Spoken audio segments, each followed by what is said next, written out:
Hey guys, welcome back to another review here on the channel. Today we're going to dive into the story of the greatest hunter of all time, who became a child after traveling several years into the future. Now, he has to do everything he can to stop an imminent threat. But before anything else, hit that like button and subscribe to the channel. Now, no more stalling. Let's get into the video. Day 5691 since the disaster occurred.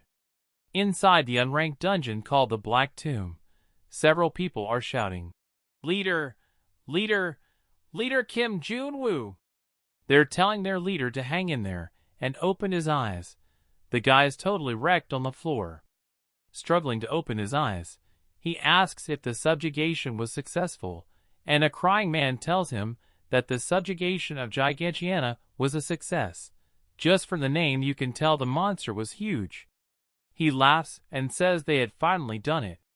Then we're given an explanation of what Gigantiana is. Gigantiana was a monster on a completely different level from anything they had faced before. It took 3 years to capture the beast, with thousands of members sacrificed in the process. But in the end, they succeeded.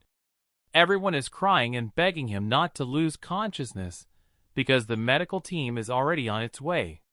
Their leader, lying on the ground, thinks they must be kidding. Half his body was on the other side of the area. With that, he tells the girl who's now the vice leader to take care of the rest of their team. And finally, to those who survive and continue on, he apologizes, closing his eyes for the last time. This leader, Kim Jun-woo, was South Korea's first hunter, and the one who established the monster subjugation system. He bravely met his end fighting Gigantiana, the most terrifying and powerful monster ever known. The scene cuts to a boy at school getting smacked on the head. Yep, he's already getting bullied.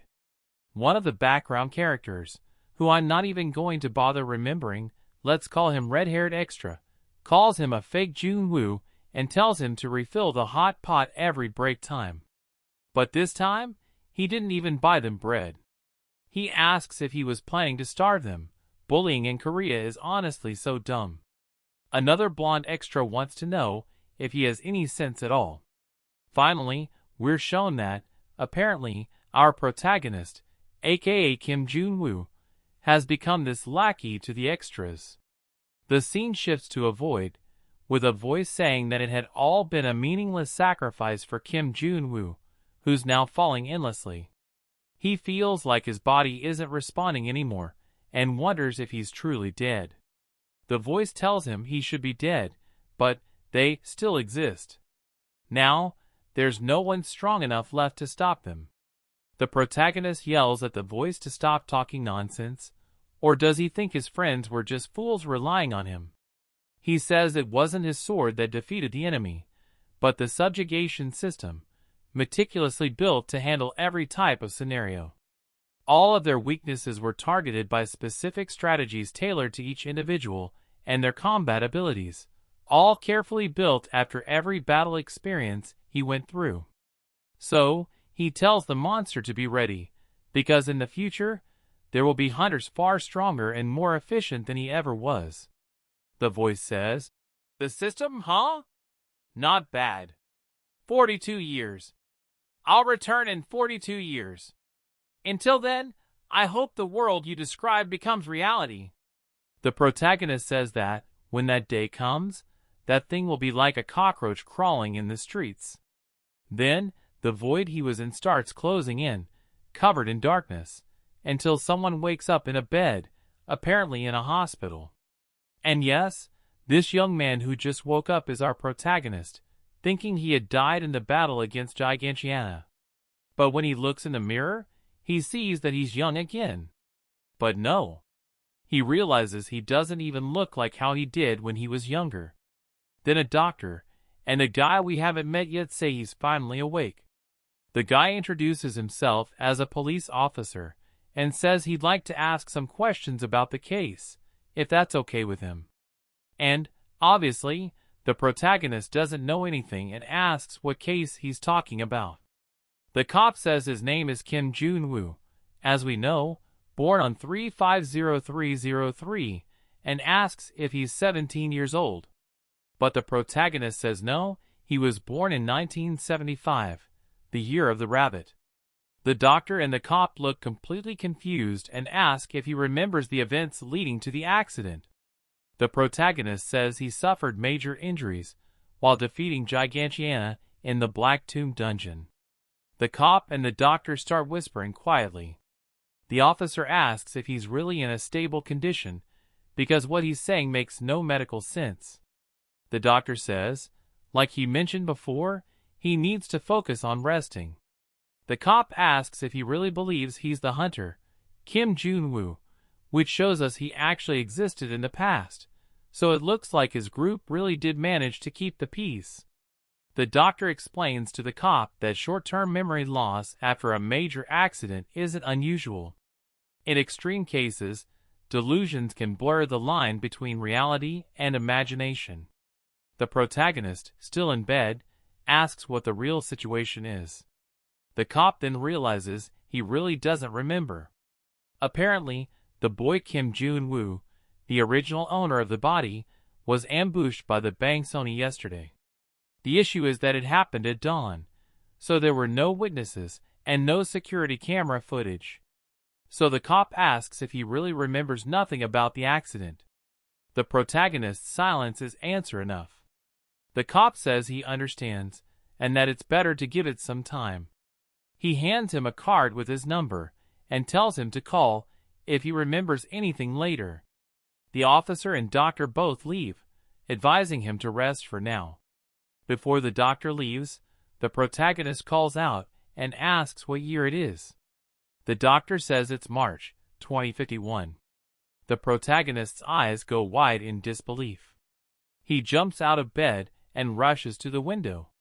Looking out at the world, he remembers that the Seoul he knew was a dark, ruined city, devastated by monster battles, filled with refugees and the homeless, plagued by disease and starvation. But now, seeing cars, bridges, and a blue sky again, he can't believe how much everything has changed. He sees a child walking with their parents and starts crying, realizing that he really did change the world. He wonders if everyone else is still alive. Indium, Sukdu, Wushik, and then Yonhee. It's already been 42 years, so maybe, just maybe, they're all together now. But then he remembers, it really has been 42 years, the exact day the voice said it would return. And, as expected, the happiness of the poor never lasts long. The entire building starts shaking. Alarms begin to blare, alerting everyone to an incident in progress. The warning sounds. A crisis. A major crisis has emerged at Jain University Hospital. A portal appears in front of the hospital, with people running in every direction. Our protagonist, who's clearly insane, actually thinks he's lucky, because now he gets to see how his monster subjugation system turned out after 42 years. He can't wait to see how much the system has improved, or maybe not. When he gets to the portal site, he finds it strange that so many civilians are standing so close, just watching. A soldier announces over the radio that this time, an advanced hunter will be participating in the subjugation, and urges all civilians to stay in the designated safety zone, obviously at a safe distance from the battle. He then announces that in 10 minutes, they will lure the monster out of the dungeon. The protagonist screams in frustration that they're actually bringing the monster out of the dungeon. A flashback shows our protagonist at his prime, explaining to others that the moment a monster exits the dungeon, they lose many of their advantages. From that point on, it's common for an entire city to be destroyed by just one monster. In extreme cases, even a whole country can be wiped out. In other words, the monster must be subjugated inside the dungeon. He says this is the most fundamental, absolute rule in the system, and he yells at everyone to never forget it. Back in the present, the protagonist starts pushing people out of the way, cursing at the soldiers on site. A journalist covering the portal begins filming when our protagonist shouts, demanding to know what they're doing bringing the monster out of the dungeon. He asks if they're out of their minds. People start staring at him in confusion. After all, to them, he just looks like an ordinary high school student. Furious, he says that monsters are no child's play. Bringing one out with civilians nearby shows a complete lack of sense. Suddenly, a woman lets out a dramatic scream, like a spoiled rich girl seeing a celebrity. And yep, it's apparently a famous hunter. Everyone starts shouting, "Go Chai!" She steps out of the car, and immediately cameras begin flashing. The protagonist sees she's a modern-day hunter. She's even younger than he expected, really young, with reddish-orange hair. Now he's curious about what kind of ability she has. When Go-Chai approaches the portal, she says, "System connection." A system voice responds, "Access to the Unified Subjugation Support System of the Ability Management Association. Approved. User, Hunter Go-Chai. Rank B abilities fully accessed. Use of abilities now permitted." The soldier announces that the monster is now exiting the dungeon, and a 5-meter-tall begging wolf emerges. Our hunter Unchai prepares her sword, imbued with magical ice-type energy. The begging wolf, looking like it's ulting, seriously, like Warwick from League, lunges at her, but with reflexes faster than soul traffic, she dodges and strikes with a giant ice ball. Civilians are shown in awe of her movements. It almost looks like she's dancing with the monster. A little girl sitting on her dad's shoulder says that when she grows up, she wants to be a hunter to protect people too. Go for it, kid. The protagonist smiles genuinely. But back to the fight. With a flurry of ice arrows, she finishes off the giant wolf in mere seconds. That smile on the protagonist's face quickly fades into a look of disgust when he realizes they actually call that a subjugation. Somebody's about to eat a fat UC penalty. The protagonist says it's all a mess. A rookie hunter dressed like a celebrity, relying solely on her abilities in combat. The support team not even giving backup. They're literally chatting and taking selfies. But the most unbelievable thing to him is that they're doing the monster subjugation in the real world, full of unpredictable variables, right on a street packed with civilians. He kicks the cameraman's equipment. Okay, that's not cool. Cameramen are sacred. The soldier tells him that's enough, asking what exactly he thinks he's doing. The protagonist fires back, asking what the hell they're doing bringing the monster out of the dungeon. Are they insane? He asks if they don't know that, when a monster leaves the dungeon, it can go into berserk mode if it doesn't adapt to their dimension. What if the hunter uses a skill, the monster dodges, and civilians get hit? What if the monster has abilities stronger than what was reported? And to top it all off, the backline is completely exposed. He's right, whether they like it or not. Some people start filming the protagonist yelling at the military, and he turns to the crowd, asking if they really believe this is a proper monster subjugation, because at this point, it looks more like a street performance.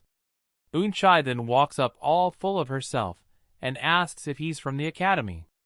The protagonist looks at her, and she says that everything he mentioned is stuff they learn in class. The rules, the subjugation process, positioning. She says his enthusiasm is nice. The protagonist is totally confused. Unchai tells him not to assume everything is based on lessons. She really said that to the protagonist, the best hunter in history. She says the battlefield is different from what a student can imagine. He asked her if she just said, "Battlefield." He says, how can a brat like her even dare to say the word battlefield in front of him, already radiating deadly main character energy? She instantly feels the pressure. Her bodyguards, yep, a hunter has bodyguards, move in to push the protagonist away from her, saying he's gone too far. He tells Unchai that with her current skill level, she should be ashamed to call herself a hunter. Damn man, give her a break. She tries to save face, saying student life is pretty nice anyway. Cut to later. Our protagonist is sitting alone on a park bench, remembering the voice that said, 42 years ago, it would return to Earth, telling him to pray that the world he described would become reality. The protagonist mutters that everything's screwed, because the current hunters are weaker than those from 40 years ago.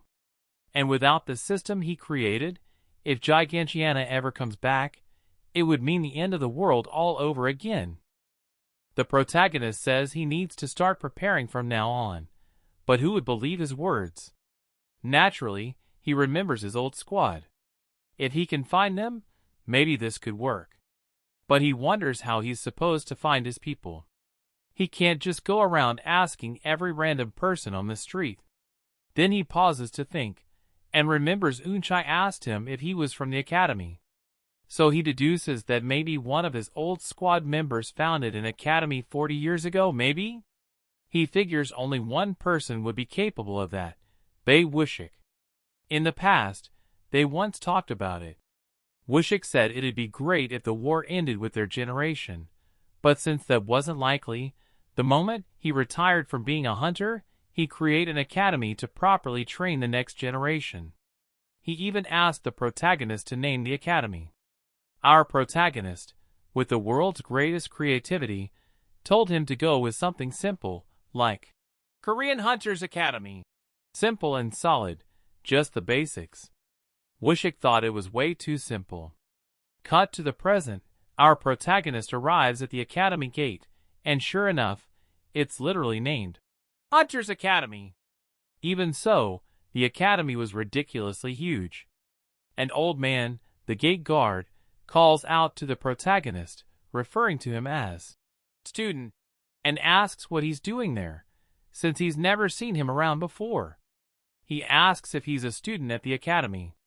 The protagonist says no, he's just there on some business. The guard tells him that if he's only there to see Hunter Unchai, he should leave. She's not someone you can just hang around in front of the school waiting for. What is she? The name are of hunters now. The protagonist says it's nothing like that. He even wonders if maybe she studies at that very same academy. Then he asks the key question, if the guard knows someone named Bei Wushik. The guard asks if he means the chairman. He's talking about the Bei Wushik. The protagonist lights up and says that's the one. He asks if it's okay to meet with him. But the guard wants to know why a boy who's not even a student wants to see the chairman. Fair question. Then the guard asks if he's some sort of specially admitted student. The protagonist, not the sharpest in this moment, says yeah, that's exactly it. He has no idea what that means. The guard says he should have said so from the start, and offers to guide him inside. The protagonist reads the situation and thinks the guard looked at him with pity, but brushes it off as his imagination. Once inside the academy, the first thing he sees is a massive photo of his old self. He yells at the guard, asking what the hell that is. The guard shushes him, reminding him they're inside the academy, no manners. As they walk through the halls, he sees tons of posters showcasing his past achievements, and it embarrasses him deeply. Eventually, they reach the chairman's office. The guard knocks, asking for permission to enter, identifying himself as Manager Park. The chairman tells them to come in. The guard advises the protagonist not to do anything inappropriate. The protagonist nods. Inside the office, the guard announces that a special student has transferred in this semester. The chairman immediately looks confused and says he's never heard of any special student. The guard, not stupid, excuses himself and leaves the two of them alone. Wushik stands up and says he doesn't remember hearing about any special admission this semester. He asks who the protagonist is and says that unless he gives a reasonable explanation. The protagonist cuts him off, calling him Wushik, smiling brightly. Wushik freezes. The protagonist realizes, of course, Wushik wouldn't recognize him in his current appearance. He laughs and asks what happened. How did he get so old? He asks if he really can't recognize him, that it's him, Kim Ju-woo. Wushik turns quickly, and says he's never met a lunatic like this in his life. He grabs his phone and calls the guard back, telling him to get to his office immediately and get the kid out, scolding him for letting someone in without proper verification. Then the protagonist mentions someone named Sun Young. Immediately, Wushik pulls the phone from his ear and asks how he knows that name. The protagonist asks if he means Sun Young from Team 3. Of course he knew her. He says Wushik used to constantly chase after her, and after getting rejected, he come crying to the protagonist, telling him all about it, literally me. He even throws it in Wushik's face, saying it looks like things didn't work out in the end after all. Poor Wushik grabs him by the collar and demands to know who the hell he really is. The protagonist laughs and stares him down, saying, "So even you are grabbing me now?" Then adds, "You've gotten a bit bolder, haven't you?" with a terrifying look. Wushik actually lets go. The protagonist asks how many times he told him, whether in front of monsters or in front of people, that if he was going to take control of a situation, he had to do it right. Wushik suddenly sees him as if he's looking at his old commander, the real Kim Jun-woo, in the flesh. Yes, this guy radiates pure main character aura. The story cuts to the Subjugation Administration HQ, more specifically, a base camp. A man is yelling for them to bring food and medicine, while holding a girl hostage. Then we see the protagonist in the past, asking another hunter what's going on. The hunter explains that it seems like a guy was expelled from Camp 7 due to a contagious infection, and now he's demanding antibiotics and food. Well, demanding is a bit generous. The protagonist doesn't understand what kind of contagious disease it is, so the guy explains he heard the infected one's brother is sick, and they suspect it might be something contagious. Upon hearing this, the protagonist walks toward the man holding the girl. The guy shouts at him to stay back while the girl cries. Getting closer, the man yells that if he takes another step, he won't like what he's going to do to her. The protagonist, master of aura farming, tells him, "Do whatever you want with her." "Okay, calm down there, Prota." Both the man and the girl freeze at the protagonist's response. He says that, with so many monsters roaming around, dying at any moment wouldn't be a surprise. Fair point. The man asks what he means by that, so the protagonist says maybe he isn't capable of killing the girl. He asks if the man didn't say he wanted to save his brother, then he should be taking the medicine by force, even if it meant killing everyone there. He tells him that if he planned to save someone's life, he should also be ready to take another's, no matter who it is. That was the reality of their world now, whether it's fighting monsters or people. So if he was going to take control of the situation, he needed to do it properly. If he couldn't do that, then he might as well stop this foolish act and die peacefully next to his brother. Damn, Prota really humiliated him. Then the guy lets go of the hostage and charges at the protagonist with a knife. The protagonist dodges and disarms him, grabbing his arm and slamming him to the ground.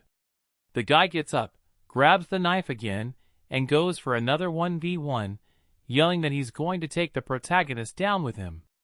The Prota says that's the spirit and equips a weapon, the Patelis ring. With the ring on his finger, he reflects the guy's attack and flicks his forehead, sending him flying like a piece of paper. The ring allows him to create explosive bursts. With the guy on the ground, the protagonist calls out to Byungmin, the dude who explained the situation earlier. He asks if there are any antibiotics left. Then he orders Byungmin to grab them and prepare a search team for the guy's sister. Since she was just a regular civilian, she should still be nearby. Byungmin tells the Prota to wait. If she really was infected, they could get sick too. The Prota explains that Camp 7 is about 100 kilometers away, meaning it probably took them around a week to get to his current location. In other words, they should have already caught it a long time ago. That said, he tells Byungmin to hurry up, and then orders another guy to carry the unconscious man to Junyoung's barracks. When he wakes up, They're to feed him and have him join training starting tomorrow. That means exactly what you, me, and the guy himself were thinking. From now on, he's part of the team. That guy? He's none other than our current boy Wushik, who, back in the present, asks what happened to the prota's body. The prota says he just woke up one day and was like this. He sees Wushik still shocked and says it looks like he doesn't believe him. Wushik says, to be honest, anyone would feel the same way. Some guy thought to be dead suddenly showing up looking like a kid. Wushik throws a playful punch at the prota's face and jokes that maybe they should tell the story of how he wet himself the first time he went on a hunt. Yeah, the prota has a past. Cut to the old security guard running toward the director's office after hearing Wushik yelling at him over this special transfer student situation, poor old man. But there really is such a thing as a special student. These spots are meant for kids who come from tough backgrounds and apply for special admission. Since the student personally came to see the director, he assumed it was one of those cases. Ready to walk into the room and get chewed out, the guard knocks and opens the door, only to see the prota standing there, making Wushik do push-ups. He's still got authority. The old man just quietly closes the door again like nothing happened. Fast forward to the prota and Wushik sitting down. The prota, holding an ice pack to his face, complains that his cheek still hurts from the punch. Wushik apologizes, but says the story was too good. He'd rather lose a friend than miss the joke. Cutting the nonsense, the prota says the world has changed too much. Wushik says the prota must really be in shock. After all, in the blink of an eye, everything is different. The prota agrees, saying that of all the changes, the subjugation system stands out the most. He says that just this morning, he saw people luring a monster into the middle of the city to fight it. Wushik says he knows what the prota is about to ask. How the hell did things get like this? Wushik explains that after the prota defeated Gigantiana, the world truly became peaceful again. The more dangerous monsters became much rarer, so they decided that public, open-air subjugations were acceptable. The prota stands up and says there should be a limit to how irresponsible people can be when it comes to safety. Wushik says there's another reason why they do it now. These days, it's hard to sustain the hunter industry without sponsorships or support from major corporations. So the Hunters Association had to get involved in politics to stay afloat. And since hunters are becoming like celebrities, the association developed this distorted system of monster subjugation. The prota yells that it's not too late for people to change things again. He says that with Wushik as president of the Hunter Academy, from now on, he should focus on re-educating the next generation of hunters. Wushik says that, as he already explained, with big corporations and government agencies being so deeply intertwined, he can't change educational policy alone. The prota says that sounds more like having a puppet dressed as a leader than a real one. Then he suggests that Wushik get the old squad back together. He figures the people working in these organizations are probably their former comrades. Wushik says he hates to admit it, but he's pretty sure none of them are left who could handle the fact that the prota came back. The prota immediately asks if he feels the same. Wushik says there's no way he could feel that way. He has no idea just how much the prota meant to him. The prota grumbles that everything is a mess now. Wushik tries to reassure him, saying he doesn't need to feel like that. After all, the world is peaceful now, or is it? Wushik says that since the protagonist came back looking so young, maybe it was time for him to start a new kind of life. It could be a great choice for now. But to ruin Wushik's little moment of peace, the prota drops the bomb. Gigantiana is going to be revived. Wushik goes pale. He even asks if the prota is really talking about that Gigantiana. The same one that destroyed everything would come back to life. The prota says he didn't want to believe it either, but it's true. He explains that when he was about to close his eyes and lose consciousness, he met the monster, and it told him they would meet again in 42 years. Wishik says that's impossible. He asks if the Proto seriously believes something like that. In the most obvious comeback possible, the Proto points out that Wishik had just believed someone who died 42 years ago could come back out of nowhere. Fair point again. The Proto says he's had enough. He only came here holding on to a sliver of hope, but clearly that's not going to work. Wishik asks what he's going to do then, and of course, the Proto says he'll do what he always did, take care of it alone again. Wishik says that no matter how great a leader someone is, with a body like that, it's hard to do anything. But the Proto responds that he already defeated that monster once, so why wouldn't he be able to do it again? Then he asks if Wishik knows where the weapon he used to use is. He can take care of the rest, but without the weapon, it'll be difficult. Wishik says that the Proto's weapon basically became a national symbol, so it's stored at the Hunters Association headquarters, and given the current situation, it's not something you can just walk in and take back. The Proto complains that apparently, he can't even reclaim what's rightfully his anymore. Wishik tells him that the executive director over there is Sukdu, but the Proto interrupts, saying that Sukdu was their youngest, which is perfect because he was always super loyal to the Proto. Wishik replies that the youngest, who used to follow him faithfully, is now probably the last person who'd be happy to see him return. I'm starting to get suspicious of Wishik. Still, the Proto says he's going to talk to him anyway. So Wishik tells him to listen up a bit more, and says that Sukta's granddaughter is currently a student at his academy. He's heard that Sukta loves her dearly, and can't say no to her. I think I know who this is already. Wishik suggests the Proto try getting close to her to get an audience with Suktu, even though he's not sure it'll work. The Proto asks what her name is, and unsurprisingly, Wishik says the Proto has definitely already met her, especially since he mentioned being at the hospital subjugation. Yes, I was right. Sukta's granddaughter is none other than the disaster herself. Go Unchai, whelp, RP Proto. The Proto asks if Go Suktu is really Go Yunchi's grandfather. Wishik confirms it and asks if that's a problem. The Proto says the plan's already failed. He tells him that when he got mad after witnessing the public subjugation for the first time, he gave Go Unchai a serious lecture, and by serious, he means serious. Wishik thinks he maybe hurt someone or caused a scene. The Proto says he really lost it. He says he just yelled a bit and stormed off. Just a bit, huh? Scratching his head, he suddenly shouts that he has an idea. He reaches out to Wishik, who asks what he wants. The Proto says that, obviously, it's the enrollment form. Wishik is shocked by the request, and the Proto says that since the weapon is at the Hunters Association HQ, to get it back, he needs to get closer to Sukta's granddaughter, aka Unchai, who's currently studying at the academy. The only way to do that is to enroll as a student himself. Wishik says that still, at his age, it's a bit weird. The Proto doesn't understand what he means by his age.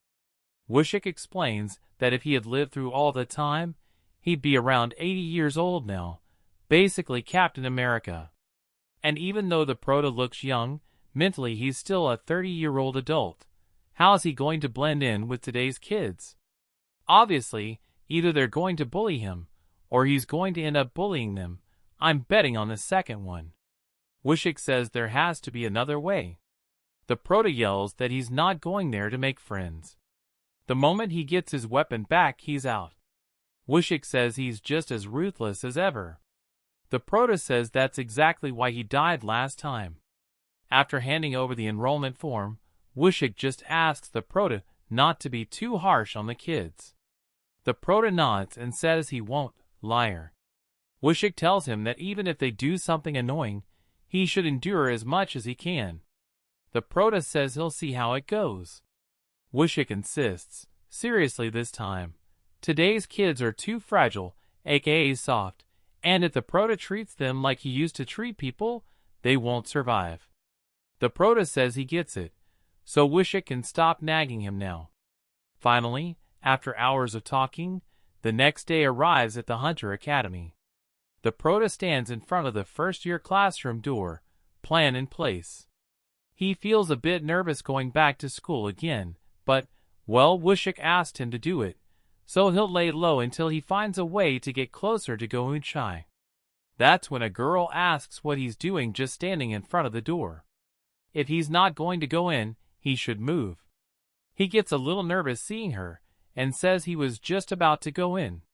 She gives him a long stare, and asks if he's the rabid dog from yesterday, the one who caused a scene at the portal. He doesn't really get what she means, so she just walks into the classroom, saying she heard a special transfer student was coming today, but she didn't expect it to be the crazy guy from the street yesterday. She adds that it's none of her business anyway, and goes to sit down. The Prota tries calling out to her, and asks where that nickname even came from. As soon as he enters the classroom, all the other students start staring at him, some with scared faces, others with looks of disgust. The Prota obviously notices the stares he's getting, and doesn't understand why, even though it's his first day at school. People are looking at him like they've seen him before, wonder why? Either way, he tells himself to just ignore it. He admits he thought the Hunter Academy would feel more special, but it seems more ordinary than expected. He even thought he'd see students carrying their own weapons. When he gets to his desk, he notices Wushik left a bouquet of flowers on it. What's up with that, Wushik? Even the Prota finds Wushik kind of sus, since the flowers are completely useless. Not like he can eat them, a plate of food would have been way better. While the Prota's getting settled into his seat, he hears some idiot yelling about how the teacher's treating him like the problem at this school. He already is. The guy complains that the teacher called him early in the morning to make sure he came to class on time, and even calls the teacher annoying. The moment this guy walks into the room, everyone around him starts getting uncomfortable, except the Prota, of course, who just thinks he's another dude who thinks he owns the place. Pathetic. Since background characters love attention, he spots the Prota quietly sitting and minding his business, and gives him a psycho grin. He asks if he's the rabid dog from yesterday, the one who bothered, aka called out Go Eun-chai, during the public hunt, the famous special transfer student everyone's been talking about. News travels fast, huh? The Prota asks how he even knows about that, and the guy says his clip was posted and shared all over social media. He's sure everyone in the school's seen it by now. Since the Prota's mentally an old man, he has no idea what social media is, but figures that must be why everyone in the class was acting weird toward him earlier. The loudmouth says that even after all the chaos, the Prota still managed to get into the academy. Then, he slaps the Prota on the head. Bro, you messed up. He calls him crazy, and then holds out his hand, saying it's a pleasure to meet him. He asks if the Prota knows who he is, then introduces himself as Jusiok. That instantly reminds the Prota of what Wushik told him earlier. Just bear with the annoying stuff kids do. The Prota shakes his hand and introduces himself as Kim Jun-woo. Right away, Jusiok bursts out laughing, saying his parents must have been nuts, thinking that naming him after Korea's greatest hunter would somehow turn him into a top-tier hunter too. He finds it hilarious and says that from now on, Meme Jun-woo was going to get really popular. The Prota fakes a laugh, but inside, he's this close to strangling the guy. Changing the subject, Jusiok asks what Eun-chai is like up close. He wonders if her body is as amazing as people say, and even admits her face isn't too bad either. Kid Jack. Hid Jack. Immediately. Then he says maybe it's because her grandpa is the head of the association that her personality is so rude.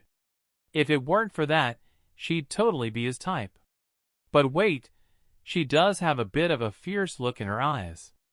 If that could be fixed, he'd totally go for her. The same girl who called out to the Prota earlier tells him not to go overboard. She tells her brother to look in the mirror before judging other people's looks with that ugly face of his. Jusiok instantly gets pissed, asking if she's lost her mind. He says he's let things slide before, but now she's gone too far. She doesn't get what line she crossed. They're both stuck in the same bottom-of-the-barrel Class E. Jusiok asks if she really thinks they're on the same level. He reminds her he was originally from Class B. She claps back saying he lost points for misusing his skills and earned himself the grand title of getting demoted to Class E. She even adds that his dad's connections must be something else, because if it weren't for that, he would have been expelled a long time ago. As this sexist jerk is about to slap her, he suddenly hits the floor. Yup, our prota kicks him so hard he drops flat. At that exact moment, the entire class is left speechless, and Jusiok asks if the prota's lost his mind. Wrong guy to ask, bro. Jusiok asks if the prota seriously just kicked him, and the prota replies that if it wasn't obvious, he could gladly do it again. Jusiok gets up and says it seems like the prota has a hard time reading the room on his first day. Apparently, someone needs to beat him half to death to make him see reason. The prota laughs in his face and asks if Jusiok has ever actually come face to face with death in his life. Jusiok, who hits first and asks questions never, charges at the prota to lay hands on him. Of course, the prota dodges it easily, and just as he's about to land a punch to the guy's jaw, the teacher walks in. She demands to know what they're doing. Jusiok complains about her timing, saying she had to show up just when things were getting fun. He walks out and says he'll catch the prota later. He even says from now on, he's going to make the prota's school life a living hell. Sometime later, the prota goes to Wushik's office and tells him what happened. Wushik says he couldn't even hold back on his first day. The prota replies that he handled everything on his own, so there's no need to call the school violence committee, but he also has no idea what Jusiok might do next. Wushik says the guy the prota kicked was none other than the son of Minister Oh Myung-kin, the head of Korea's subjugation department. He's his youngest son and is completely out of control, always relying on his father's power. Even Wushik doesn't understand how, with all the chaos he causes, not a single thing about him ever hits the media. The prota says that's why the guy turned out like that. Wushik sighs that, of all the people the prota could have picked to fight with, it had to be him, the most problematic one. As the prota quietly slips away, Wushik says that if Jusiok causes trouble again and the prota fights back, there's nothing he can do next time. The prota says he gets it and walks out of his office. Then, the same girl from before surprises him by asking, "Why did you do that?" He asks what she means by that, and she says it's about Oh Jusiok. She tells him he doesn't know what kind of person that guy really is. The prota doesn't care. He says he's never liked kids with no manners, and asks if she was planning to fight the guy or something. Since he wasn't even talking about her, he was talking about Eun-chae. That's when he takes a better look at the girl, and notices she looks a lot like Go Eun-chae. Then he glances at her name tag, and sees it says Go Ahayan. So he asks her if she and Eun-chae are sisters, and she confirms it. The prota immediately thinks he hit the jackpot. Maybe he won't have to deal with Eun-chae at all, and can just befriend her little sister instead. But then she shatters that dream by saying she's not really her sister. She explains that they're half-sisters, from different mothers, so she couldn't be listed on the family registry. Basically, she's a stranger. He asks if she has any connection with her grandfather. She says of course she does. He's the one who removed her from the family registry. Holy crap. She says the prota only helped her because he thought she was part of the Go family, and probably thought he'd hit the lottery by making such a powerful connection. She says she gets why he'd do it, since a student admitted under special conditions is basically prey at this school. So of course, he'd need someone to rely on. Still, she says she thought he was different. But in the end, he's just like all the other trash who only care about status. She tells him goodbye. Yep, Miss Arrogant, You just drop all those assumptions. Don't let the guy get a single word in, and walk away. But to be fair, she's kinda right that he wanted a way to get to her grandfather. So the prota says she's quick to judge him just because he's a special admission student, which makes her no different from the ones who care only about status. Gotcha. He says all this talk about family origins and special admissions in a school full of kids is literally and absurdly ridiculous. She tells him to wait and see. He'll find out soon enough what it really means to be a special admission student at this school. He just goes, "Oh, really?" and walks away. She looks kind of upset but leaves too. With his head resting against the classroom window, the prota mutters that he thought this would be easier, but everything's going wrong. He says he'll have to find another way to get close to Unchai, so he can eventually get to her grandfather. That's when a chunkier background character, if you catch my drift, walks up to him and asks if he's the new special admission student. The prota notices other students circling around him. Then the big guy tells him to follow them. Since he wouldn't want to get humiliated and beaten in the hallway, they really have no idea who they're dealing with. The prota follows them calmly and arrives at what seems to be their hideout. He notes that the smell of cigarettes is awful in there. He comments that kids like these are just the same as the ones from back in the day. Then the amazing Jusiok appears, sitting in the shadows, calling out to our dear prota. He says that before they create some unforgettable memories of school life, he wants to ask one thing first. What kind of courage does a special admission student like him have to start a fight with him?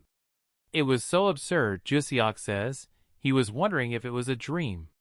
The prota is already sick of everyone saying, "Special admission this, special case that," blah blah blah. He honestly asks why that kind of thing is even so important. Jusiok gets pissed and says someone who got in through underprivileged support is acting like he's on equal footing with him, aka what we call quota students. Jusiok says of course it's a big deal.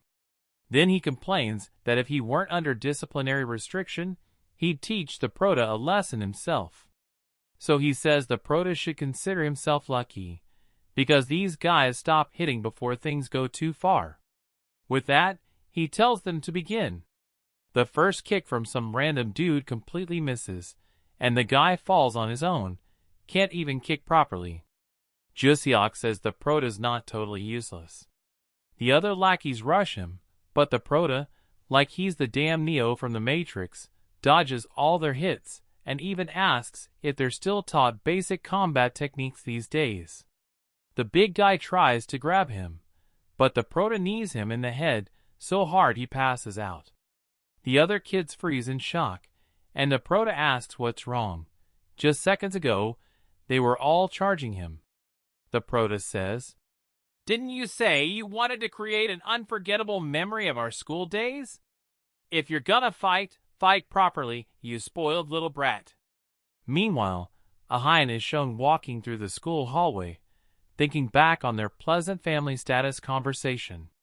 She complains that the prota had the nerve to give his opinion when he didn't know crap.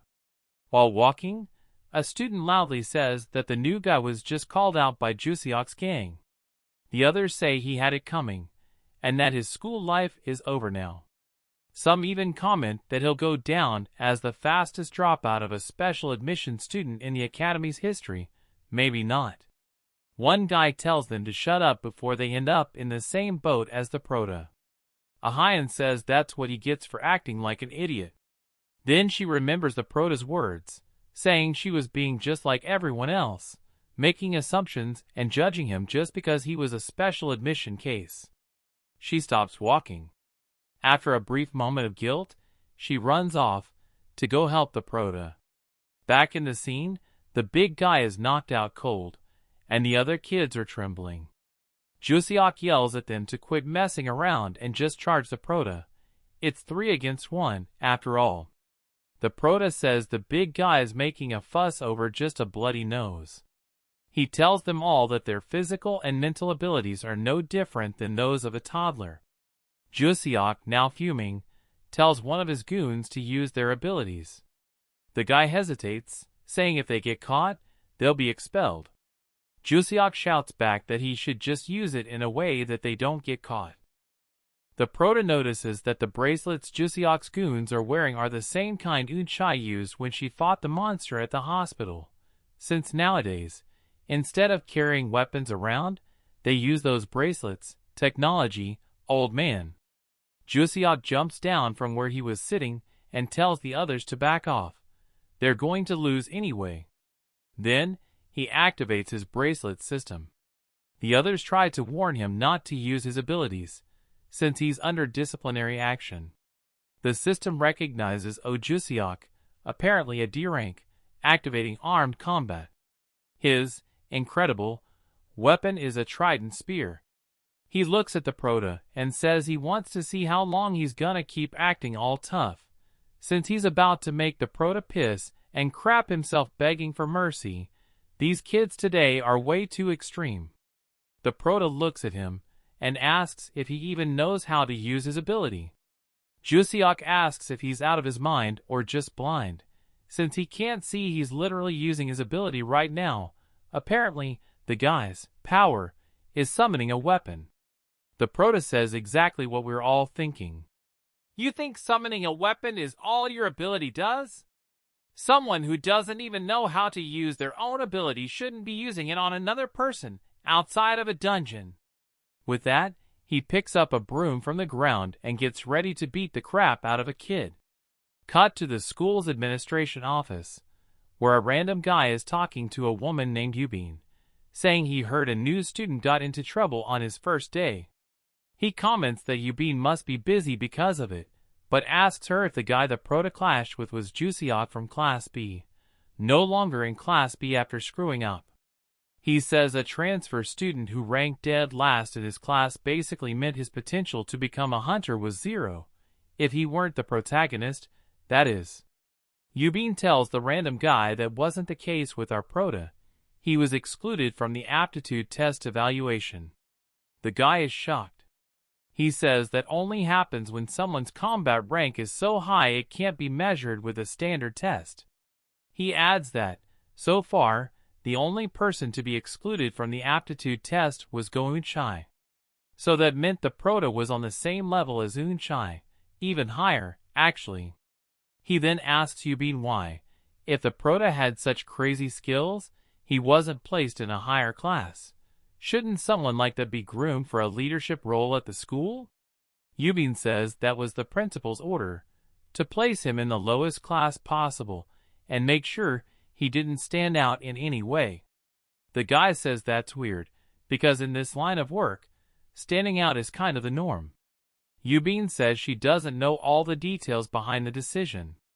Then Ayan bursts into the room, flinging the door open. Yubin jumps and asks why she barged in like that. Ayan says the Prota is in trouble. Back to the fight between the Prota and Jusiok. Jusiok is throwing attack after attack, but none of them land. In Jusiok's mind, he's trying to figure out why none of his strikes are working against the Prota.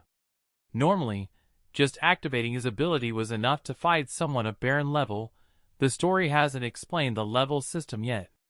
He notices that the Prota is deflecting all of his attacks with nothing but a broken broom. This dude is just built different. The Prota tells Jusiok that a weapon-based ability isn't meant to be used blindly. Jusiok screams, "What would a special admission student know about abilities?" The Prota starts explaining that the traits of a summoned weapon ability are determined by the core it's drawn from. The Black Spear Trios is an ability derived from the core of the Darkvor, a monster that manipulates shadows. Now here's the real question. What kind of ability user swings a weapon around like a lunatic side to side? We see a flashback that shows the Black Spear Trios core was a gift Jusiok got from his dad in elementary school. Thanks to that, he was accepted into the Hunter Academy and registered into the subjugation support system, landing him a spot in Class B. After graduation, it's basically guaranteed he'll become an affiliated hunter with the association. If he does well, he might even become a student officer and get early field deployment, just like Unshai. Back to the fight. Jusiok lunges at the Prota. The Prota dodges, redirects the spear, and strikes Jusiok's power bracelet. The system detects that the user has lost their weapon and issues a warning to retrieve it immediately. When Jusiok realizes this, he sees that the Prota is now holding his spear. The Prota looks him dead in the eyes, shows him the weapon, and says, "Watch closely, kid. This is how you use a weapon." Everyone around starts getting weirded out because the area suddenly goes dark, then light, then dark again. One random tells another to look at his feet, and he sees that their shadows are being pulled toward the Prota's body. Jusiok, now on the ground, trembling in fear, looks up at the Prota, who is now radiating a dark, ominous aura. Jusiok says, stunned, "Is this the same Trios I know?" He just got humiliated with his own damn skill. Jusiok is literally wetting himself on the ground, and the Prota is pointing the spear straight at his junk. Just when the Prota is about to give him a scare, the system notifies. A full minute has passed without the weapon being held by the registered user, therefore, it automatically seals itself again.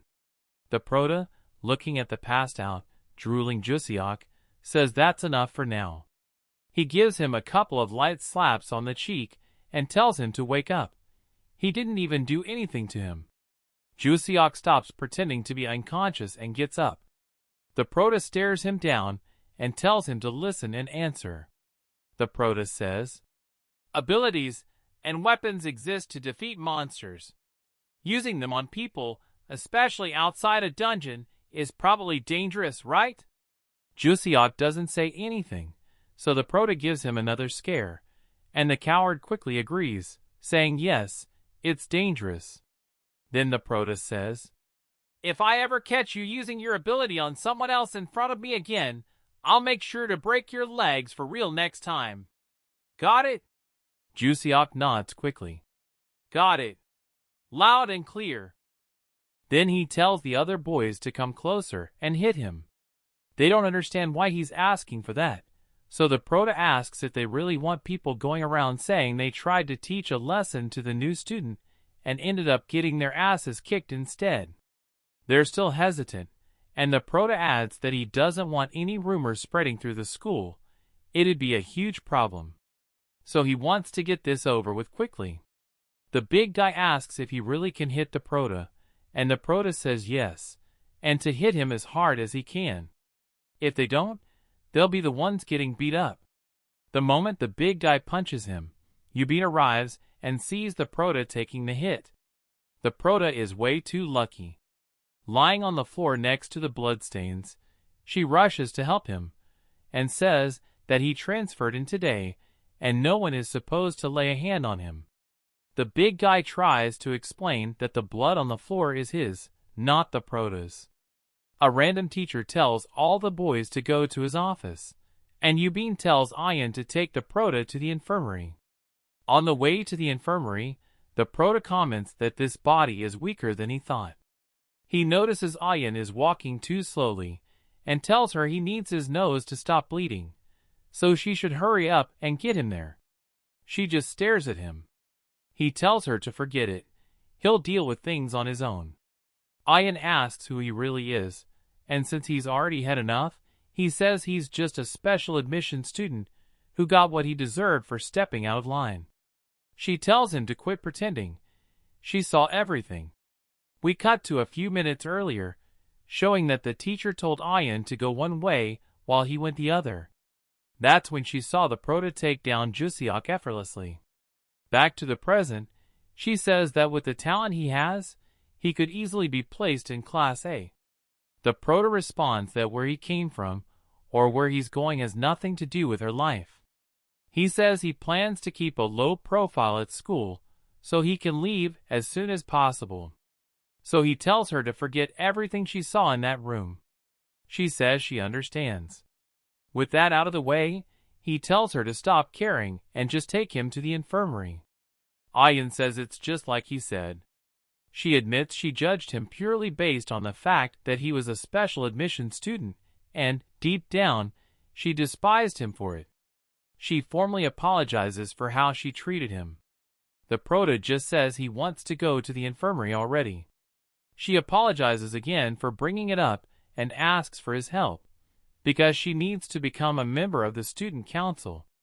The prota doesn't understand what she means, while internally suffering a near hemorrhage from his bleeding nose. She explains that in order to run for student council, she needs a sponsor, but no one wants to support a kid with no background like her. The other candidates would. The prota finishes her sentence, saying the other candidates would try to sabotage her to reduce the number of competitors. She says that's exactly it, unless she were someone strong like Jusiok, who has a powerful family behind him. So she asks the prota to be her sponsor. He immediately refuses, saying he's busy with his own stuff. She says she won't ask for free. If he wants something from her, she'll do it. He tells her it's not something she'd be able to handle, and once again tells her to take him to the infirmary. He's new and doesn't even know where it is. She says that since he's still new at school, she'll help him handle things.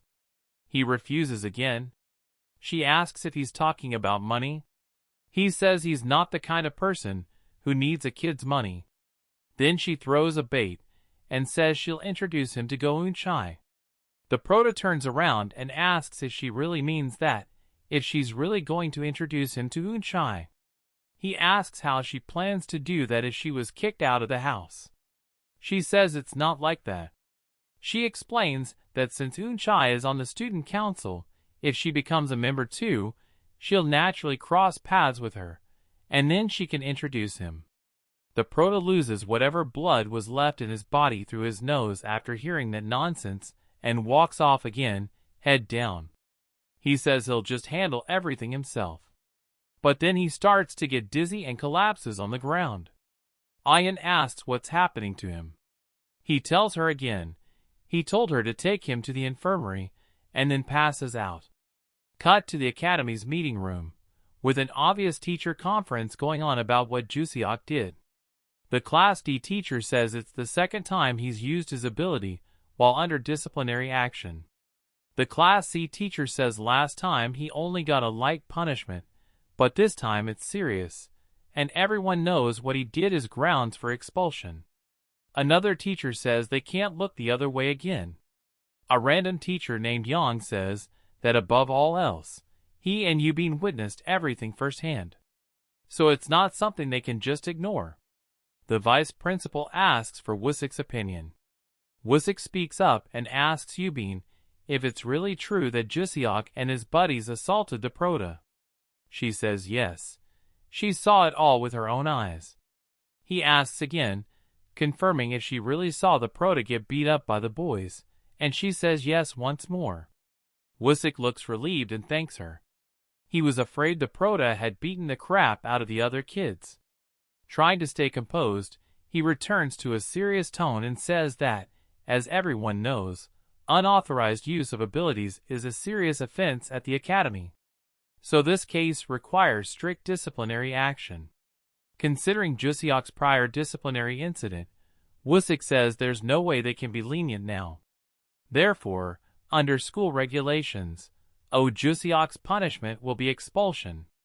Then the Class B teacher raises his hand, the one who seems to be bought off by Jusiok's dad. Wusik asks Junmin, the Class B teacher, to speak. The guy shamelessly says that expulsion seems like too harsh a punishment. Wusik asks why he thinks that. Junmin replies that what happened was just the mistake of a teenager with anger issues, something that was pretty common back when they were young too. Yubin yells that this didn't look like just a simple anger issue. It could have ended in a serious accident. Then that snake of a teacher starts talking, saying that Jusiok is an incredibly talented student, and that without a doubt, he's a child who will one day be the pride of the academy. As teachers, they couldn't destroy such potential just because of a single mistake. Go kiss someone else's ass, you fraud. He says, of course, he's not saying Jusiok wasn't at fault. Using abilities on school grounds without permission was definitely against school policy. Therefore, he thinks giving Jusiok a 1-week suspension is a suitable punishment. What a joke of a punishment. Wusik says he understands Professor Junmin's opinion, and says they'll decide on Jusiok's punishment later. The meeting ends there. After everyone leaves, the sleazy professor is shown still in the room, calling someone. When the person picks up, he says it's him, the professor from the academy. He informs them that it seems the whole situation will end with Jusiok just getting a suspension. Jusiok's father probably asks if Jusiok can still apply for the student council, and the professor says absolutely. His son is the most promising candidate to become a member. The professor is shown saying that he'll personally make sure to keep an eye on the special admission student, aka our Prota. And since the end-of-month evaluations are coming up, he'll be able to handle it himself. Skipping ahead 3 days since the Prota entered the school, he says he hasn't even caught a glimpse of Go Eun-chai. He explains that the class he got thrown into is full of losers with no talent for becoming hunters. In other words, their classes aren't even about hunting, just regular school subjects. The Prota thinks that, for a place that calls itself a hunter academy, they might as well get rid of Class E entirely. Still, he says that standing out right now wouldn't be good for him anyway. Then, out of nowhere, the big guy from before slaps him on the head. They start bullying the Prota, asking why he didn't bring the bread they told him to buy. The Prota says that, in front of the others, he's become the boys' bullying target. The big guy says they should head outside real quick to talk. Once outside, the Prota says that slap hurt a little. Then all 3 of them start apologizing to him. The big guy says he didn't mean to hit him that hard, so the Prota asks if he's letting his emotions get the better of him. The big guy insists that's not the case. He's just doing what the Prota asked, making it look as realistic as possible. The Prota then asks if they looked into what he asked, and one of them says it's almost impossible for a freshman to get close to a student council member. The Prota gets pissed, saying they didn't find out jack. They say that's not it. Eun-chai rarely comes to school. The big guy tells the Prota that Eun-chai has only one friend at the academy.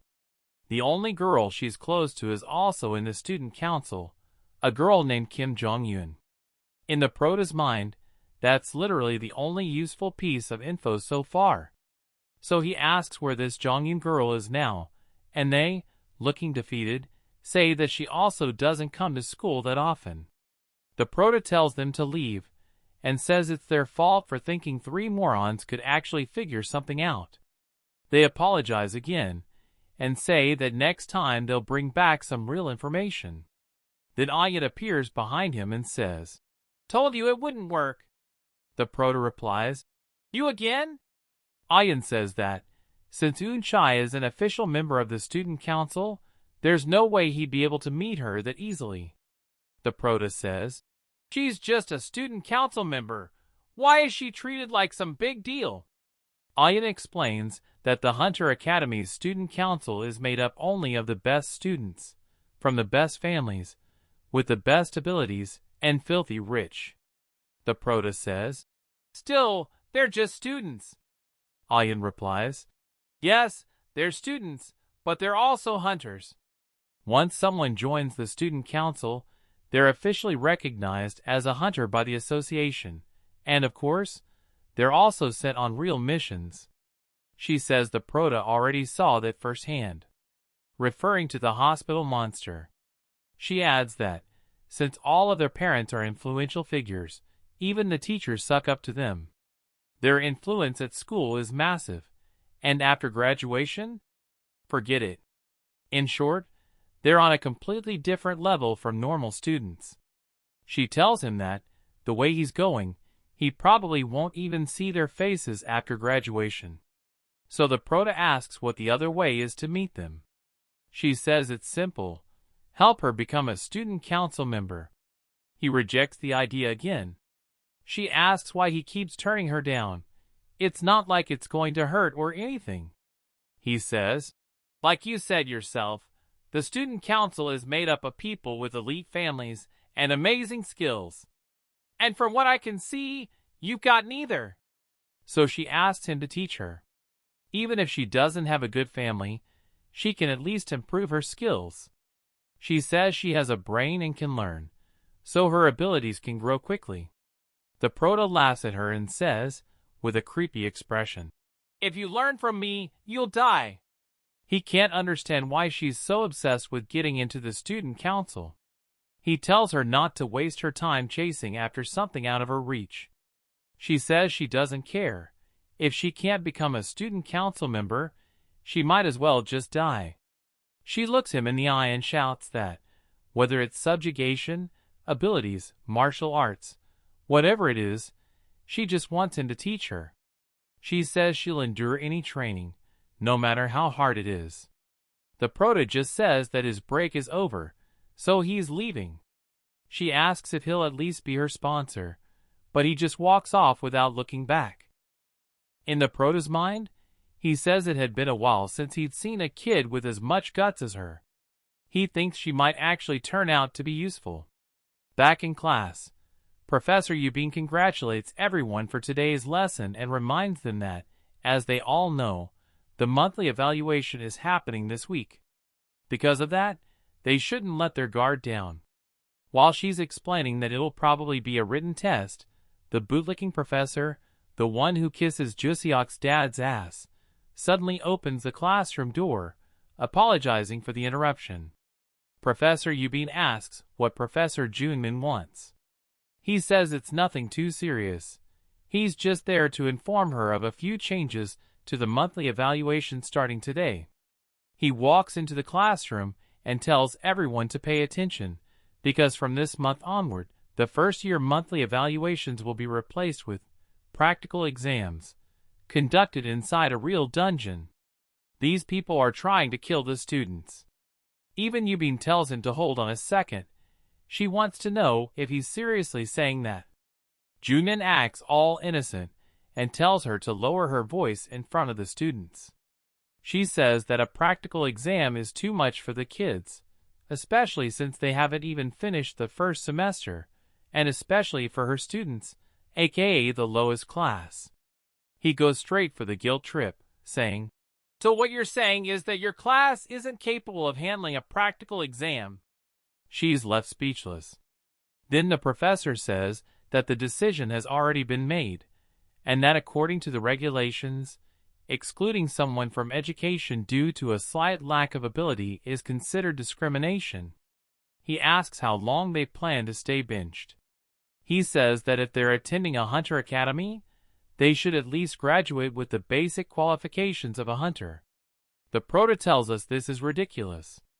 Classy hasn't even learned the basics of subjugation, let alone gotten a hunter's license. He says these kids are only here to get a diploma, nothing more.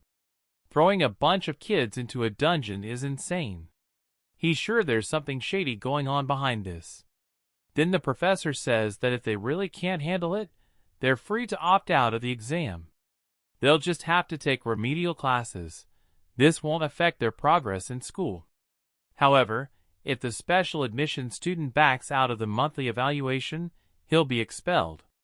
With that, he walks off, telling the proto to keep that in mind and do his best. He also says he'll be supervising the evaluation, so if the proto has any doubts, he can come talk to him. Sneaky bastard. The proto says there's definitely something hidden here, but he knows one professor wouldn't have enough pull to change the entire evaluation system like that. So there had to be someone powerful backing this move, and that someone clearly has it out for our dear proto. That someone being Jusiok's father. Cut to Wusik, who says it's obvious. It was Oh Myung-jin, the Minister of Subjugation of Korea. And just as the proto suspected, he ended up on the guy's blacklist just for fighting his son. Wusik apologizes and says he did everything he could to stop this, but Myung-jin is just too big in the hunter world. Plus, he's got a long history with the school. The proto says he understands how difficult it must be. Wusik adds that if the reasoning behind the evaluation change had been obviously flawed, he might have been able to challenge it. But since they're using discrimination as their justification, there's no way to argue against it. The Prota says that's enough whining. He doesn't want to hear Wusik crying about this anymore. Then Wusik asks what the Prota plans to do, and obviously, he says he's going to take the exam. He says that, since he hasn't even seen a sign of life from Moonshine yet, he can't afford to get expelled this early. With that said, he asks how many weapons Wusik has. Wusik doesn't understand the question, and the Prota says he can't just enter a dungeon unarmed. So he tells Wusik to hand over any weapon he's got. Wusik says there's no way he has one nowadays. He explains that supernatural weapons have become too dangerous. No one really uses them anymore. But the Prota notices a ring on Wusik's finger, grabs his hand, and says that all this time, he's been holding out on him and had the nerve to lie. Wusik insists he really doesn't have any weapons, but the Prota calls him out for the ring he's wearing, the Ring of Patelis. The Prota asks why he still has that after, 50 years? Wusik says he didn't even think about it. After the Prota died, he just started wearing the ring, and it became a habit. So the Prota tells him to stop stalling and just hand over the ring already. Pause. With Wusik's ring in hand, Wusik asks if he's really sure about using it. In terms of ability classification, that thing wouldn't even qualify as E rank. The Prota says that, since this is a dungeon meant for school exams, it's probably low level, so the ring should be more than enough. Wusik tries to keep talking to him, but the Prota says too many people are already watching them, so it's better not to stay in the chairman's office too long. Better for Wusik not to give anyone a reason for the Prota to come back to him. Wusik even says that maybe it's time for him to step down from being the school president. Then it cuts to the corrupt professor walking down the hall and stopping in front of a door, the special department. He knocks and enters, coming face to face with Go Eun-chai. He asks what brings her here for the first time this year, and she throws the question back at him. What brings you here? The professor says that the place isn't off limits to teachers, so her question doesn't really make sense.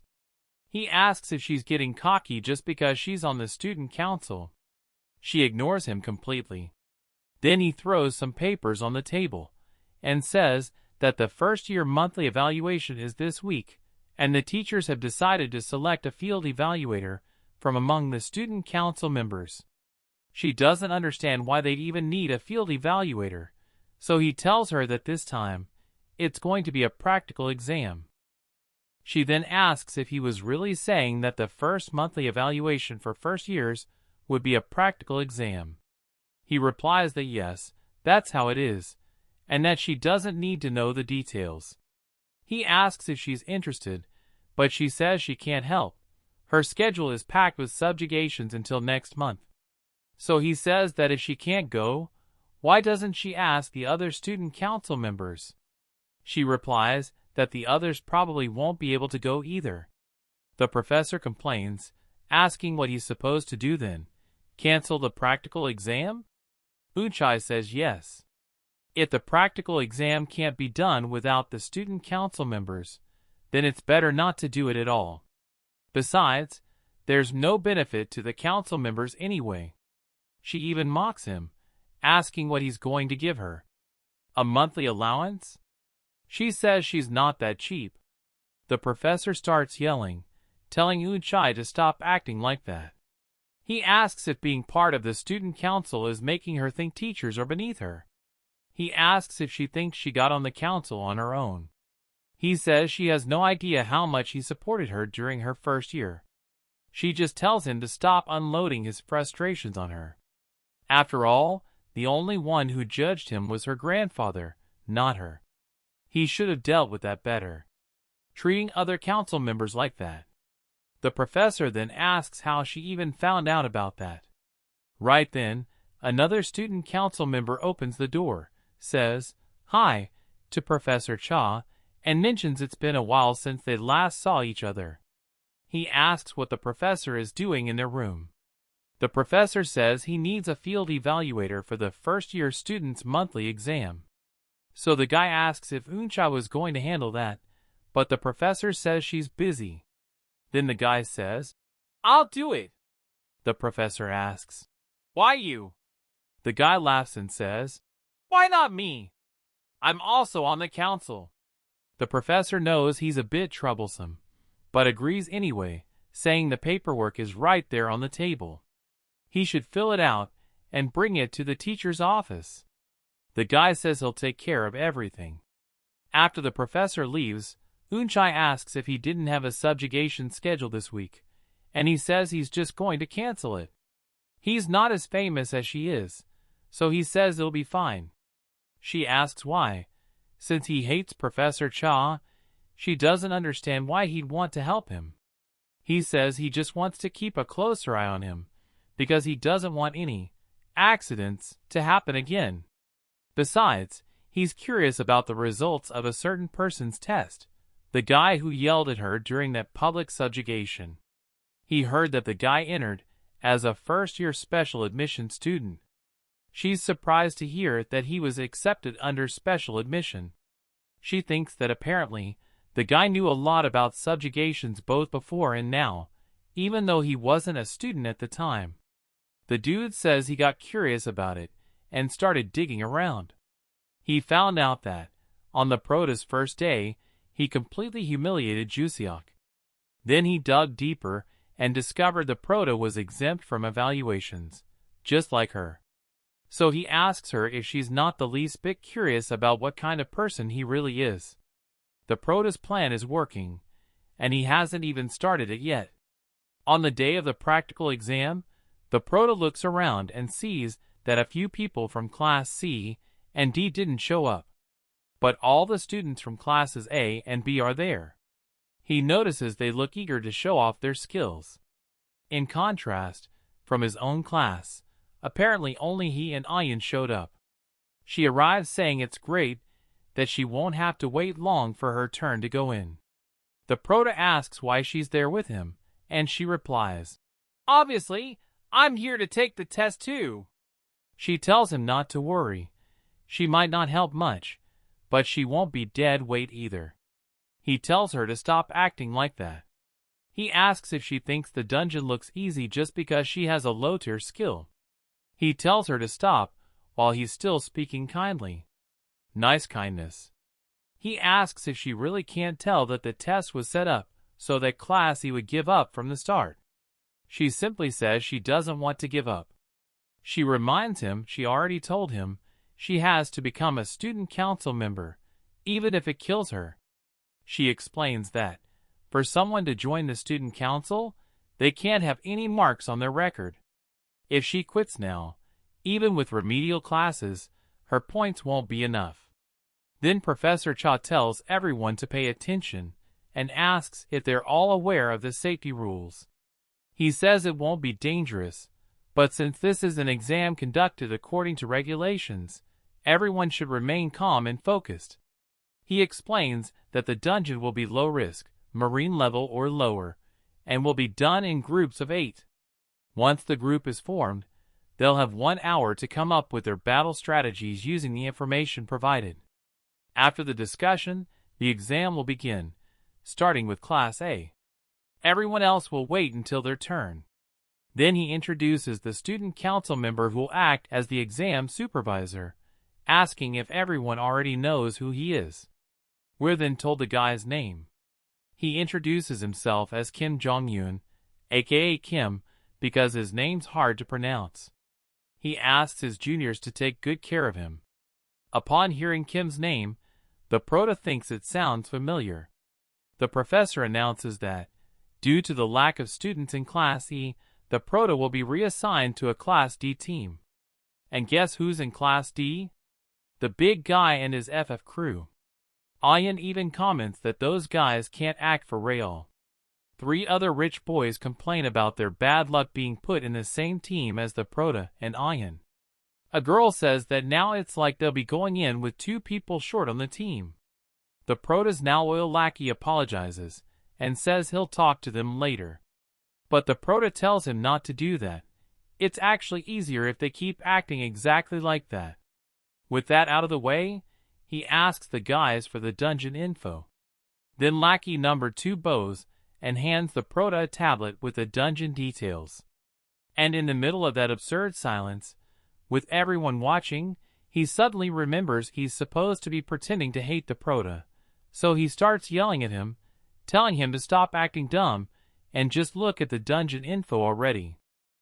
With a sharp cut worthy of a Tramontina knife, it's finally the Prota's team's turn. They're the last group to enter the dungeon. Kim tells them to figure out the route and their combat methods as they go. The professor explains that the test ends when they find the boss room and successfully defeat it. And he adds, "Nothing special, right?" "Yeah, that's definitely SUS." And with that, everyone enters the dungeon. It's on squad. The Prota reads that it's a cave-type dungeon, unironically, a classic for him. As they're walking, a swarm of giant rats starts charging at them. So the group activates their abilities, while the Prota just stands there, watching to assess their skill levels. Lackey 01 has wind magic. Lackey 02 is a sniper class. He literally uses a slingshot. And the big guy, as his name implies, has physical enhancement. He enters berserk mode. As expected, they're terrible at teamwork. They miss everything, nearly hit each other multiple times, and the Prota notes that they're just using their skills recklessly. All 3 of them are the same, flailing their weapons like it's a blind brawl. He says it's honestly painful to watch. The only one doing well, obviously, is Ayan, who uses fire magic, her ability being called Blue Flame. He observes that Go-Ayan is precisely adjusting her power to hit targets with just enough strength to deal damage, and the E-Class hasn't even had monster hunting lessons yet, but she's already handling her ability like that. He figures she must have learned all of it through self-study. He thinks that, for a kid, she's surprisingly good, but still on a beginner level. Meanwhile, the Class D guys are already exhausted after wasting all their energy just fighting the rats, and still have the nerve to question if this dungeon is really low level. Then a monster appears, about to attack one of the team members, and the Prota picks up a tiny rock, activates his weapon, and with a simple flick, fires the stone like a pistol and blows up the rat. He tells the others that they're exhausted because they're just spamming random skills everywhere. The ungrateful brother tells the Prota to shut up and mind his own business, and the girl adds that the new student is clearly just trying to score easy points, which makes no sense. The Prota thinks to himself how these idiots can't read the room. The 3 stooges ask if the Prota really thinks he can finish the dungeon, because they're already finding it tougher than expected. The Prota's irritated. Their lack of awareness is staggering. They nearly died just by messing around with their abilities. And they're still only at the entrance of the dungeon, already wiped out, with their stamina shot. He realizes continuing the dungeon crawl like this will be impossible. There's only one person in the group that's actually useful, and it's not like he can trust that one person to carry the whole thing. He even wants to just ditch them all and finish the dungeon solo, but there are too many people watching, and something's bothering him. So he doubles back and asks the professor if there's something weird going on with the dungeon. He says the monsters are low level, but there's way too many of them. He explains that they're all still at the entrance, and everyone's already exhausted. It would be impossible to even reach the boss room. He says something might be off with the dungeon and advises the professor to call off today's hunt and verify that everything is in order.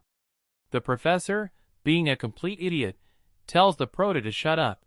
He's the teacher, and the Prota is just a transfer student, so he shouldn't be so arrogant.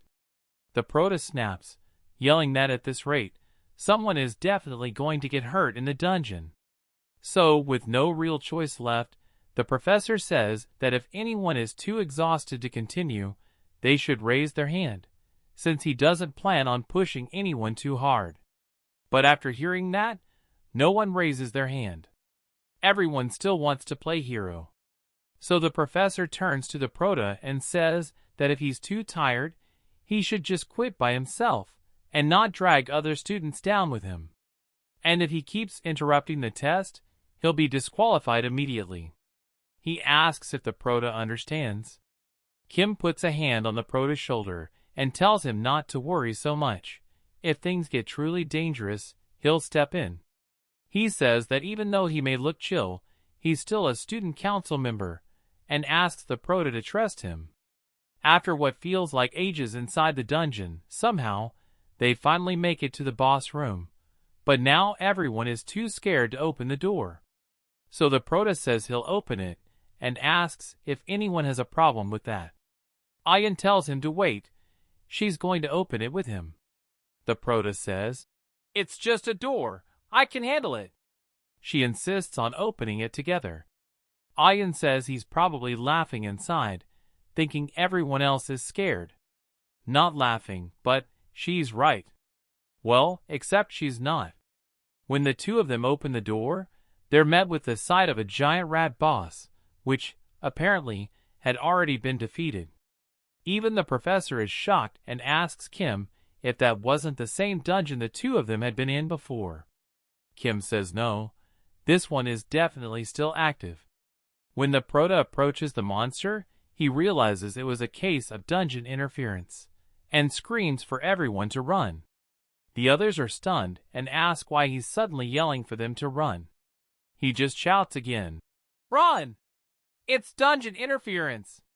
Suddenly, an enormous shadow starts rising behind the prota, and when he looks back, it's like the giant version of Diego from Ice Age. Now everyone starts running like absolute maniacs. The prota explains that a dungeon interference, as the name suggests, is when the boss from another dungeon invades a weaker one by killing the local boss and taking over.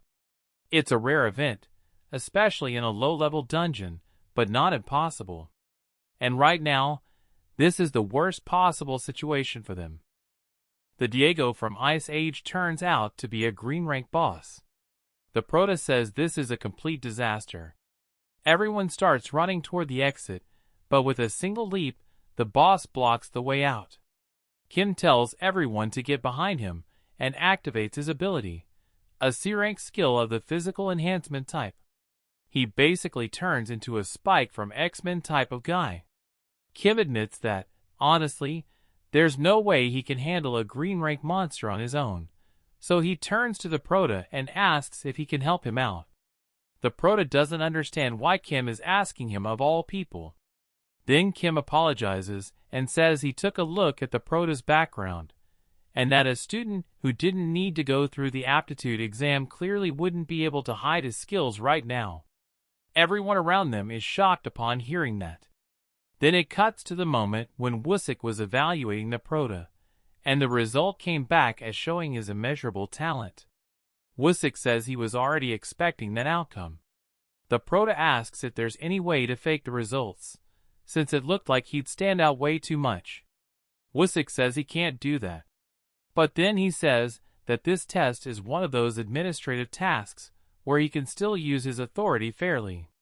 So, if the prota just keeps quiet, the teachers would just overlook it and let it slide.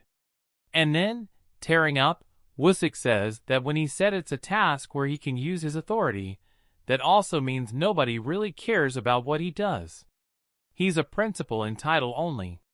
The prota tells him he should have done something back then to prevent all this from happening now. So now, with no other option, he tells Kim he's not really sure what Kim means by all that, but he'll help him anyway. Kim thanks him, and says he feels a lot more relieved now that the prota's going to help. And so, the two of them charge boldly at the boss together. And that's where I'll wrap up today's story, leaving room for a part 2 if you guys drop enough likes. That's it for now. Catch you later, everyone.